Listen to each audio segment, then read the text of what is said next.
For more information on today's program, contact Erica Taylor Montgomery at threegirlsmedia.com. Now, back to Punch, Media and Marketing Made Easy, on the Bay Area's business leader, AM 1220 KDOW. Good morning and welcome back to Punch, Media and Marketing Made Easy on 1220 AM KDOW, the Wall Street Business Network, where we help you punch through the competition and deliver a total knockout with your public relations, your marketing, your social media, and so much more. I'm your host, Erica Taylor Montgomery, and we're talking to Julia Coach of Coach Brand and Communications about creating powerful pitches for the media and how you can get some free editorial media coverage for your business. So, Julia, another question that I get quite frequently is how exactly do I write a pitch? What should be in it? How long should it be? What kind of information should I provide? And that sort of thing. So maybe we can talk about the anatomy of a pitch for a minute. Sure. And before I can actually talk specifically of that, I'm going to come back and think of the core message. In order to create a pitch, in order to have the anatomy, you have to have the heart, just using the metaphor of the human body, right? So you have to start with the end result in mind. You have to ask, what is my goal? If Erica is reading an article about my service or product or listening to me speak, what action do I want her to take? Do I want her to go to my website for a free ebook? Do I want to get a discount? A donation? What is going to happen in this pitch? And after that, you're going to remember your audience. Who am I writing to? Do I want to get coverage at Glamour or do I want to write to Wired Magazine? Once you know that, then you are going to come down to how are they going to benefit from the story. This is how you're going to come up with the heart, and then you can look at the anatomy.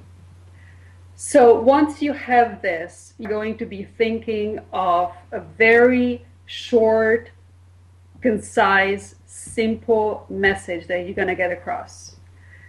Couple of main things here to consider. Number one, you have to use standard header information. You have to address your letter directly to the person who is going to make a decision. Please do not send pitches blindly. Don't say dear decision maker, dear Miss, Mr., etc. It is not going to look good.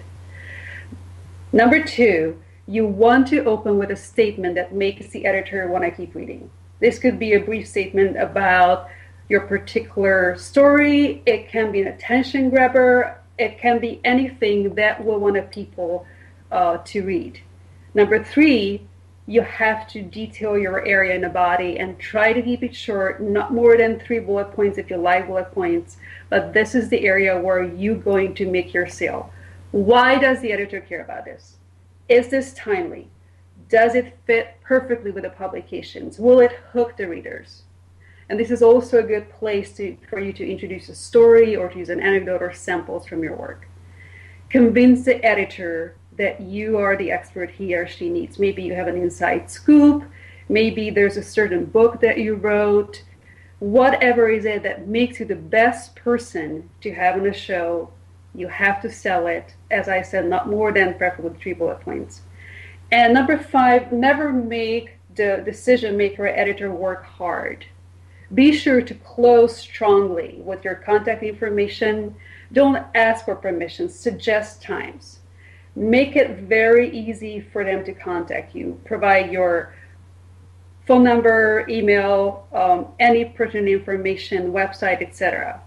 It's very, very important that you close strongly, you make yourself available, and you put your information out there. I absolutely agree with everything you've said, Julia. And, you know, a thing to remember is that pitches are short.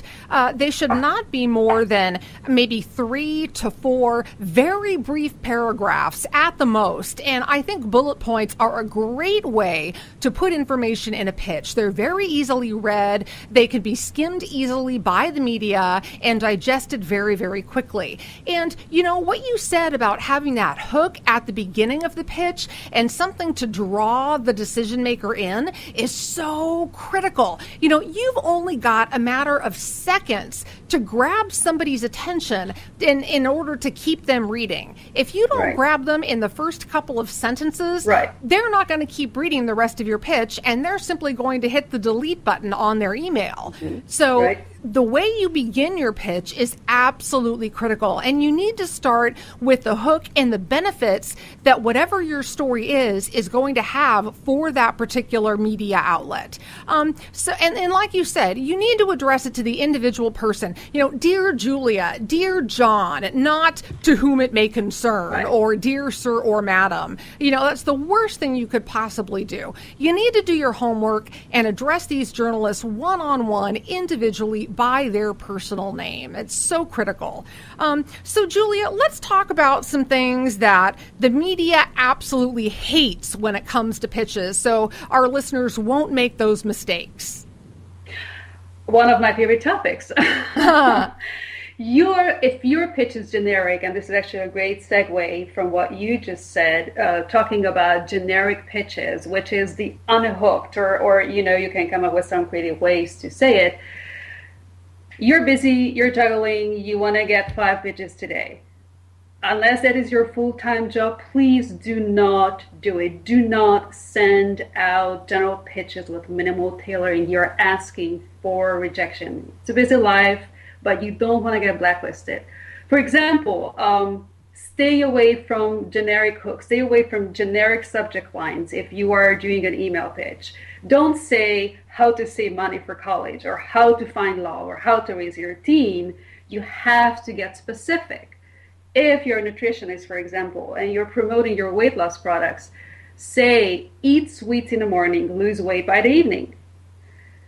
The editor, when it's going to see it, it's going to be like, I think the audience wants to know, how can I have pie in the morning and lose weight by night? Don't you want to know? I want to know. I actually just read an article about that recently, and I thought that would be a great hook. The hook is absolutely essential. If you're generic, you're out. The media hates generic stuff. They see it every day. Don't tell them, I have the best product in the world. They're like, yes, delete, we're moving on. A couple of other things. You are leading with something that could potentially make them look bad, or it could potentially have a negative effect on the organization. I mean, we all hate that, right? If you're intending to be a whistleblower, please have a good strategy in place. Otherwise, don't lead with stories about media cover-ups, or please don't sound hostile. Be positive, be friendly, be very, very pleasant to deal with. You know, do not use the line from Shakespeare saying, the first thing we do, let's kill all the lawyers and end the quote. It's just not going to, it's just not going to get you far. And trust me, I've seen a pitch from a client was coming out very strong, talking about how the media was, complacent. And I we can't really do this. We really have to put a positive spin. We have to put you in a light that will actually serve the audience.